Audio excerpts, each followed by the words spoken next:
মনোবীক্ষণ polyclinic, চিকিৎসার জগতে এক দশক। এখন এখানে সব বিষয়ে ডাক্তারবাবু একসাথে তলায়। ফোন করুন 7477999515 এই নম্বরে। রাত পোহালেই কলকাতায় শহীদ সমাবেশ। ইতিমধ্যেই কলকাতার উদ্দেশ্যে রওনা দিচ্ছেন তৃণমূল নেতাকর্মীরা। কেউ যাচ্ছেন বাসে, কেউ আবার ট্রেনে করেই যাচ্ছেন শহীদ সমাবেশে যোগ দিতে। বহরমপুর থেকেও ট্রেনে করে 21শে জুলাইয়ের সমাবেশে যোগ দিতে রওনা দিলেন তৃণমূল নেতাকর্মীরা। আপনার আনন্দে আমাদের উদযাপন, বিয়ে হোক বা পার্টি, বহরমপুরে এবার luxury banquet hall at golden retreat. জেলায় একমাত্র পিলারলেস ব্যাঙ্কোয়েট, আছে স্পা, সালন, ক্লাব মেম্বারশিপের সুযোগও। বহরমপুর শিল্প তালুকে গোল্ডেন রিট্রিট।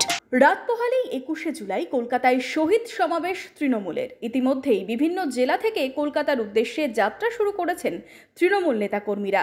কেউ ট্রেন, কেউ বাস, কেউ আবার অন্য গাড়িতেই যাচ্ছেন। শনিবার সকাল থেকেই কলকাতার উদ্দেশ্যে যাত্রা শুরু করেছেন তৃণমূল নেতাকর্মীরা। এদিন বিকেলে বহরমপুর স্টেশন থেকে ট্রেনে শহীদ সমাবেশের উদ্দেশ্যে রওনা দিতে দেখা গেল অনেককেই।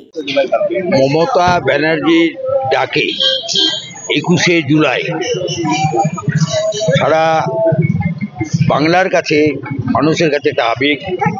আমরা তৃণমূল কংগ্রেসের যারা কর্মী, আমরা সেদিনও, আজ থেকে 31 বছর আগে, সেদিনও ধর্মতলার ময়দানে ছিলাম।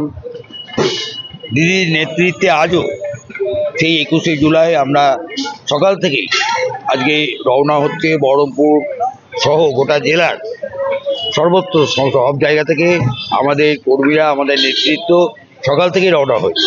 সকালে অনেকেই ভাগীরথী এক্সপ্রেসে গেছে, তারপর দুপুরের ট্রেনে গেছে, অনেকে ছোট গাড়িতে ইতিমধ্যেই রওনা হয়ে গেছে। আমরা কিছুক্ষণ আগেই পার্টি অফিস থেকে বেরোলাম, অনেকে রওনা হলো। এইভাবে আজকে সারাদিন রাত এইভাবে আমাদের যাওয়া চলবে। লোকসভায় বিপুল জয়ের পর কাল শহীদ সমাবেশে কি বার্তা দেন তৃণমূল সুপ্রিমো, সেদিকেই তাকিয়ে রয়েছেন তৃণমূল নেতাকর্মীরা।